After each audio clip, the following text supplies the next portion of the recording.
இன்னைக்கு அமெரிக்காவில் ஒரு அன்டிஸ்க்ளோஸ்டு மீட்டிங் அப்படிங்கிறது நடந்திருக்கு. இதை கூட்டினது யார் அப்படின்னு பார்த்தீங்கன்னா, அங்கே யுத்தம் சம்பந்தமாக எல்லாத்தையுமே நியந்திரிக்கக்கூடிய ஒரு மனிதரான பீட் ஹெக்ஸத் அவர்கள் கூட்டிய இந்த அன்டிஸ்க்ளோஸ்டு மீட்டிங் ஏன் எதுக்கு அப்படிங்கிறத பென்டகனே ஒரு பெரிய வியப்பாக தான் பார்த்துட்டு இருக்காங்க. கிட்டத்தட்ட 500க்கும் அதிகமான ஹை ரேங்க் ஆஃபீஸர்ஸ், அவங்களுடைய சபார்டினேட்ஸ், இவங்க எல்லாருமே இந்த மீட்டிங்குள்ளே வந்திருக்காங்க அப்படிங்கிற தகவலும், அது கூடவே ரஷ்யா இன்னைக்கு ஐரோப்பிய ஒன்றிய நாடுகளும் நாட்டோவும் எங்களுக்கு எதிராக போர் அறிவிப்பை அறிவித்திருக்கிறார்கள் அப்படின்னு சொன்ன தகவலும் ஒரு பரபரப்பை ஏற்படுத்தியிருக்கு. கொஞ்சம் முக்கியமான விஷயங்கள் எல்லாம் நடந்திருக்கு. அது என்ன அப்படிங்கிறதெல்லாம் பார்த்துடலாமா?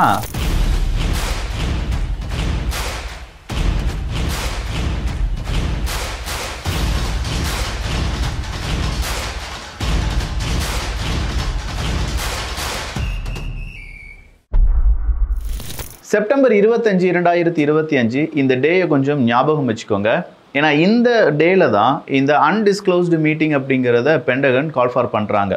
பென்டகனுடைய பீட் ஹெக்ஸத் அவர்கள் தான் இதை கால் ஃபார் பண்ணாலும் 400லேருந்து 500 ஹை ரேங்க் ஆஃபீஸர்ஸ் அப்படிங்கிறவங்க இந்த மீட்டிங்குள்ளே வந்தாங்க அப்படிங்கிற தகவல் வெளியாகி இருக்கிறது. இவங்க எல்லாருக்குமே சம்மன் அனுப்பப்பட்டதாகவும், ஆனால் அந்த சம்மனில் எந்த விதமான டீட்டெயில்ஸை பற்றி டிஸ்கஸ் பண்ண போகிறோம், எவ்வளோ நேரம் இந்த மீட்டிங் இருக்கும், அது எதுவுமே குறிப்பிடாமல் இருந்தது அப்படின்னு சொல்லப்படுது.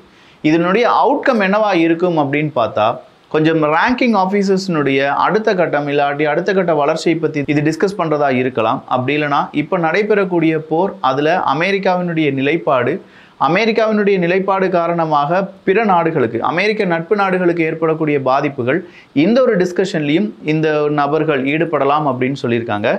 இதனுடைய எக்ஸாக்ட் டீட்டெயில்ஸ் நாளைக்கு ஏதாவது ப்ரெஸ் மீட் கொடுக்குறாங்கன்னா அந்த நேரம் நமக்கு தெரிய வரும். அப்போது அதை பற்றி டீட்டெயிலாக பார்க்கலாம். அதுக்கு முன்னாடி எர்டகன் அவர்களும் ட்ரம்ப் அவர்களும் பேசிக்கொண்டது ரொம்பவே வைரல்.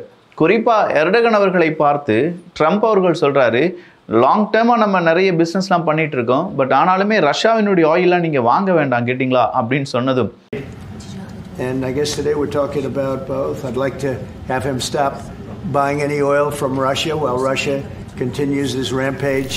ரஷ்யாவினுடைய ஆயில் இல்லைன்னா எனர்ஜி செக்டாரில் 72% அவங்க ஆயிலை நம்பி தான் இருக்காங்க. அதுவும் குறிப்பாக இம்போர்ட்டட் ஆயில்ஸ் இல்லாட்டி இம்போர்ட்டட் எனர்ஜி அப்படிங்கிறத நம்பி தான் இருக்காங்க. அப்போ துருக்கியினுடைய இந்த 72% எனர்ஜி தேவைகளை எப்படி நிறைவேற்றப் போகிறார்கள் அப்படிங்கிற கேள்விக்கு அமெரிக்காவும் துருக்கியும் சேர்ந்து இன்னைக்கு செம்மையான ஒரு அக்ரிமெண்ட்டில் ஈடுபட்டிருக்காங்க. அதுதான் பீஸ் நியூக்ளியர் எனர்ஜி சப்ளை அப்படிங்கிறது. இந்த பீஸ் நியூக்ளியர் எனர்ஜி அப்படிங்கிற இந்த ஒரு அக்ரிமெண்ட்டில் 2 நாடுகளும் கையெழுத்து போட்டதற்கான முக்கியமான காரணம், அந்த நாட்டுக்குள்ள துருக்கிக்குள்ள அமெரிக்கா இப்போ என்ன செய்ய போறாங்கன்னா, குட்டி குட்டியா சிவில் நியூக்ளியர் கோஆபரேஷன் அக்ரிமெண்ட் வழியாக ஏகப்பட்ட நியூக்ளியர் எனர்ஜியை அங்கே வைக்க போறாங்க. நியூக்ளியர் எனர்ஜியை வைக்க போறாங்கன்னா அணுசக்தியிலிருந்து அவங்களுக்கு தேவையான எரிசக்தியாக மாற்றக்கூடிய பல விஷயங்களும் அங்கே நடைபெற போகிறது. பட் இது ஆயுதத்துக்கானது கிடையாது. அதாவது இந்த இடத்துல ஒரு நியூக்ளியர் பாம்புக்கானதோ இல்லாட்டி அட்டாமிக் எனர்ஜியை பயன்படுத்தி ஏதாவது வெப்பன் செய்கிறதுக்கோ இது பயன்படுத்தப்படாது இந்த அக்ரிமெண்ட். அதுக்கு பதிலாக கம்ப்ளீட்டாக துருக்கிக்கு தேவையான எனர்ஜி செக்டாருக்கு மட்டும் அணுசக்தி அப்படிங்கிறது பயன்படுத்தப்படும் என்பது தான் அக்ரிமெண்ட். இது இப்போ தான் இவங்க போட்டிருக்காங்களா அப்படின்னு பார்த்தா கிடையாதுங்க. 1955 துருக்கி தான் first country to sign atoms for peace agreement அப்படின்னு சொல்கிறாங்க. America global development of civil nuclear எனர்ஜிக்கான அந்த ப்ரொமோஷனை ஈடுபட்ட போது முதல் நாடாக இந்த ஒரு செட்டப்பில் நான் உங்களுக்கு கையெழுத்து போடுறேன் அப்படின்னு சொன்னது துருக்கி தான். அதன் பிறகு 2000வது வருடம் formal agreement for cooperation concerning peaceful uses of nuclear energy அப்படின்னு சொல்கிறது. குறிப்பாக யுஎஸ் அட்டாமிக் எனர்ஜி ஆக்டில் 123வது செக்ஷன் அடிப்படையில் துருக்கியும் அமெரிக்காவும் என்ன செஞ்சுக்கிறாங்க அப்படின்னு கேட்டால் ஒரு அக்ரிமெண்ட்டில் சைன் போடுறாங்க.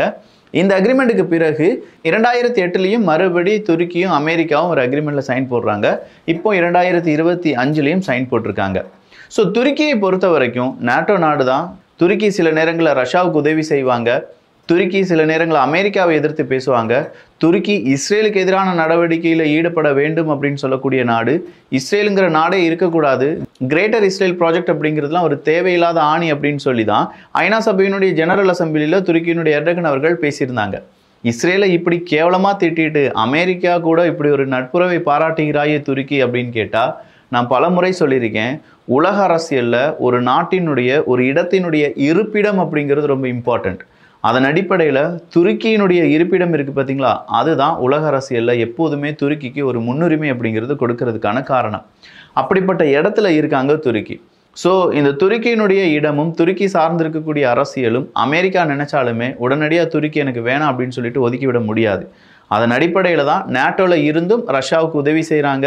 அமெரிக்காவினுடைய நட்புடன் இருந்தும் இஸ்ரேலுக்கு எதிராக காய் நகர்த்தல் செய்கிறது துருக்கி. அடுத்ததா லுஹன்ஸ்க் ஏரியாவில் இன்னைக்கு உக்ரைன் நடத்தின தாக்குதல் அங்கே இருக்கக்கூடிய கேஸ் டிஸ்ட்ரிபியூஷன் பகுதியில் பெரிய ஒரு பிரச்சனை ஏற்படுத்தியதாக செய்திகள் வெளியாகி இருக்கிறது. கடைசியா இன்னைக்கு ரஷ்யா ஒரு முக்கியமான அறிவிப்பை கொடுத்துட்டாங்க. அந்த அறிவிப்பை கேட்ட பிறகு இப்போ உக்ரைனுடைய அதிபர் ஜெலன்ஸ்கி அவர்கள் சொல்றாரு, யுத்தத்துக்கு பிறகு நானே அதிபராக இருக்கணும் அப்படிங்கிற எனக்கு ஒரு ஆசையே கிடையாது. உக்ரைனுடைய பாராளுமன்றத்துக்கு நான் இப்போவே சொல்கிறேன், யுத்தத்துக்கு பிறகு பீஸ் காலங்களில் நீங்களே எலெக்ஷனை நடத்திக்கோங்க அப்படின்னு சொல்லியிருக்கார். அப்படி என்ன அறிவிப்பை இப்போ ரஷ்யா கொடுத்தாங்க அப்படின்னு கேட்டால், நம்ம வாட்ஸ்அப் குரூப்பில் கூட அதை ஷேர் பண்ணியிருந்தேன், உங்களுக்காக வாசிக்கிறேன். டோட்டலாக இன்னைக்கு நடந்தது ஃப்ரண்ட் லைனில் மட்டுமே 80 அட்டாக். இந்த 80 அட்டாக்ல கிட்டத்தட்ட 60% அட்டாக்ல ரஷ்யா முன்னேறி இருக்கிறார்கள் அப்படிங்கிற தகவல் வெளியாகி இருக்கிறது. ஜனவரி 1ஆம் தேதியிலிருந்து செப்டம்பர் 25ஆம் தேதி வரை ரஷ்யாவினுடைய ட்ரூப்ஸ் 4714 சதுர கிலோமீட்டர் அளவுக்கு அவங்க என்ன செஞ்சுருக்காங்கன்னா அவங்களுடைய ஃப்ரண்ட் லைனை எக்ஸ்பேண்ட் பண்ணியிருக்காங்க. இந்த 4714 சதுர கிலோமீட்டர் அப்படின்னு சொல்லும்போது எத்தனை செட்டில்மெண்ட்ஸ் அப்படின்னு கேட்டால் 205 செட்டில்மெண்ட்ஸை ரஷ்யா பிடித்தெடுத்திருக்கிறார்கள் என்பது தான் தகவல். ஸோ இந்த 205 செட்டில்மெண்ட்ஸை இப்போ யார் இழந்து விட்டார்கள் அப்படின்னு கேட்டால் உக்ரைன் இழந்து விட்டார்கள். அதற்கான மேப்பை நம்ம வாட்ஸ்அப் குரூப்பில் நம்ம ஷேர் பண்ணியிருந்தோம். அப்போ ரஷ்யாவை பொறுத்த வரைக்கும் இப்போ அவங்களுடைய ஃப்ரண்ட் லைன் எக்ஸ்பேன்ஷன் அப்படிங்கிறது மின்னல் வேகத்தில் இருக்குது அப்படிங்கிறது தெளிவாக சொல்லியிருக்காங்க.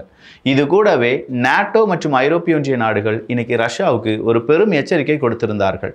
ஒருவேளை இனியும் உங்களுடைய ஃபைட்டர் ஜெட் ட்ரோன் எங்களுடைய வான்பரப்பில் வந்தது என்றால் அதை நாங்கள் சுட்டு வீழ்த்தி விடுவோம் அப்படிங்கிறது தான்.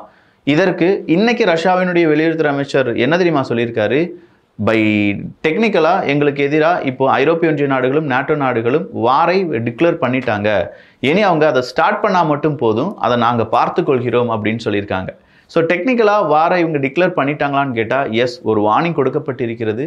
அந்த வார்னிங்கில் தெளிவாக சொல்லியிருக்காங்க, இதுக்கு மேலேயும் எங்களுடைய வான்பரப்பில் ரஷ்யாவினுடைய ட்ரோன் ஆர் ஃபைட்டர் ஜெட் அப்படின்னு சொல்லி அதை நாங்கள் வீழ்த்துவோம் அப்படின்னு சொல்லியிருக்காங்க. அப்போ வாண்டடாக இப்போ ஐரோப்பிய ஒன்றிய நாடுகளோ இல்லாட்டி நேட்டோ நாடுகளோ ரஷ்யாவினுடைய ஒரு ஃபைட்டர் ஜெட்டை வீழ்த்தி விட்டார்கள் அப்படின்னு வச்சுக்கோங்களேன், இது பெரிய ஒரு பிரச்சனையை அந்த ரீஜன் முழுவதுமாக ஏற்படுத்தும். அதனால தான் இந்த யுத்தம் தொடங்குவதற்கு ஒரே ஒரு குண்டு போதும். அந்த குண்டு ஏதாவது ரஷ்யாவினுடைய வானில் பறக்கக்கூடிய முக்கியமான ஒரு ஃபைட்டர் ஜெட்டையோ ட்ரோனையோ தாக்கி அழித்தால் போதும் யுத்தம் பெரிதாக வருவதற்கான வாய்ப்புகள் இருக்குது. அதற்கான கடைசி எச்சரிக்கையும் இன்று ரஷ்யா கொடுத்து விட்டார்கள். ஐரோப்பிய ஒன்றியமும் நேட்டோ நாடுகளும் இதிலிருந்து விலகுவதா தெரியவே இல்லை. வந்தால் நாங்கள் சுட்டு வீழ்த்துவோம் அப்படின்னு சொல்லியிருக்காங்க. இதுக்காகவே ஒருவேளை ஃபால்ஸ் ஃப்ளாக் ஆப்ரேஷனை உக்ரைனோ போலந்து போன்ற நாடுகள் எல்லாம் செய்கிறதுக்கான வாய்ப்புகளும் இருக்குது. ஸோ கண்மூடித்தனமாக அடுத்த யுத்தம் இல்லாட்டி அடுத்த ஒரு ஃப்ரண்ட் லைன் ஸ்டார்ட் ஆகுமா அப்படிங்கிற கேள்விக்கு இந்த ட்ரோன் தாக்குதல், அதாவது போலந்தில் வந்து அந்த ட்ரோன் தாக்குதலும் அதை தாக்கி அழித்து விட்டோம் அப்படின்னு சொன்ன போலந்தினுடைய அந்த செய்தியும் தான் முழு காரணமாக மாறப்போகிறது. அடுத்ததாக நியூ ஸ்டார்ட் ட்ரீட்டி அப்படிங்கிறது தான். இந்த நியூ ஸ்டார்ட் ட்ரீட்டியில் நாங்கள் கையெழுத்து போடுறதுக்கு தயாராக இருக்கோம். அழிவை ஏற்படுத்தக்கூடிய ஆயுதங்களை இவ்வளோதான் லிமிட்டாக வச்சுருக்கணும் அப்படிங்கிறது தான் நியூ ஸ்டார்ட் அக்ரிமெண்ட். ஆனால் இந்த அக்ரிமெண்ட்டுக்கு அமெரிக்காவும் சம்மதம் தெரிவிக்க வேண்டும். அமெரிக்காவினுடைய சம்மதம் கிடைத்தால் மட்டும்தான் நாங்கள் இதில் கண்டினியூ ஆகும். நாங்கள் மட்டும் தனியாக இதில் கண்டினியூ ஆகிறதுக்கு விரும்பவில்லை என்கிற அறிவிப்பை நேற்றே ரஷ்யா கொடுத்துருந்தாங்க. இன்னைக்கு மறுபடியும் ஐட்ரேட் பண்ணியிருக்காங்க, அமெரிக்காவினுடைய முடிவை பொறுத்து தான் எங்களுடைய முடிவு மாறுபடும். எனவே அமெரிக்காவை இதற்கு நீங்கள் சம்மதிக்க வைங்க என்பது தான் இப்போ ரஷ்யா கொடுத்துருக்கக்கூடிய ப்ரெஷர். கிட்டத்தட்ட 163 பில்லியன் அமெரிக்க டாலர் அளவுக்கான லோனை வித்தவுட் இன்ட்ரெஸ்ட் ரேட்டுக்கு ஐரோப்பிய ஒன்றிய நாடுகள் உக்ரைனுக்கு கொடுக்க வேண்டும். இதை சொன்னது யார் அப்படின்னு பார்த்தீங்கன்னா ஜெர்மனி தான். அப்போ இந்த 163 பில்லியன் அமெரிக்க டாலர் அப்படிங்கிறத ஏன் நம்ம இப்போ லோனாக கொடுக்கணும் உக்ரைனுக்குன்னு கேட்டால், இல்லை ரஷ்யாவை வந்து அவங்க ஜெயிக்கிறதுக்கும் உக்ரைனை ரீஸ்ட்ரக்சர் பண்ணுறதுக்கும் உக்ரைனுக்கு கொஞ்சம் பணம் தேவைப்படும். பட் நம்ம இப்போ இன்ட்ரெஸ்ட் வாங்கக்கூடாது. அதுக்கு பதிலாக இந்த யுத்தம் நின்ற பிறகு உக்ரைனுக்கான இவ்வளவு இழப்புகளை ஏற்படுத்திய ரஷ்யாவிடம் நம்ம என்ன கேட்கணும், இழப்பீடு கேட்கணும். அந்த இழப்பீடு வழியாக இந்த 160 பில்லியன் அமெரிக்க டாலரை நம்ம என்ன செஞ்சுக்கலாம், திரும்ப எடுத்துக்கலாம். அது வரையிலும் நம்ம இன்ட்ரெஸ்ட் எதுவுமே கேட்காம உக்ரைனுக்கான உதவியாக இதை நம்ம கொடுக்க வேண்டும் அப்படின்னு சொல்லி ஜெர்மனி ஒரு அறிவிப்பை கொடுத்துருக்காங்க. 163 பில்லியன் அமெரிக்க டாலரை வித்தவுட் இன்ட்ரெஸ்ட் பட் அந்த இன்ட்ரெஸ்ட்டையும் சேர்த்து யார்கிட்ட நம்ம வசூல் பண்ணணும்னு சொல்லியிருக்காங்க? ரஷ்யாவிடம் இருந்து. ஏன்னு சொல்லியிருக்காங்க? ரஷ்யா தான் உக்ரைனுக்கு நாங்கள் தப்பு பண்ணிட்டோம், உக்ரைனை நாங்கள் அடிச்சிருக்கக்கூடாது அப்படின்னு சொல்லி பாவ மன்னிப்பு கேட்டு அவங்கள ரீபில்டு பண்ணுறதுக்கான பணத்தை ரஷ்யாவினுடைய அசட்ஸ் வழியாக நம்ம வாங்கி கொள்ள வேண்டும் என்பது தான் ஜெர்மனியுடைய கணக்கு. ஜெர்மனியுடைய இந்த கணக்கு வெற்றி பெறுமா தோல்வி அடையுமா அப்படிங்கிறதெல்லாம் நாளைக்கு கண்டிப்பாக ரஷ்யா இதற்கான எதிர்கருத்தை சொல்லுவாங்கள்ல, அப்போவே பார்த்துடலாம். ஸோ ஓவராலாக அப் டு டேட்டாக நடந்த எல்லா விஷயத்தையுமே இங்கே நம்ம ஷேர் பண்ணியிருக்கோம். இதே மாதிரி நிறைய செய்திகளை தெரிந்து கொள்வதற்கு வியூகம், தமிழ் வியூகம் அப்படிங்கிற நம்ம சேனலை சப்ஸ்கிரைப் பண்ணிக்கோங்க. நல்லதை பகிர்ந்து நல்ல சமுதாயத்தை உருவாக்குவோம். நன்றி, வணக்கம்.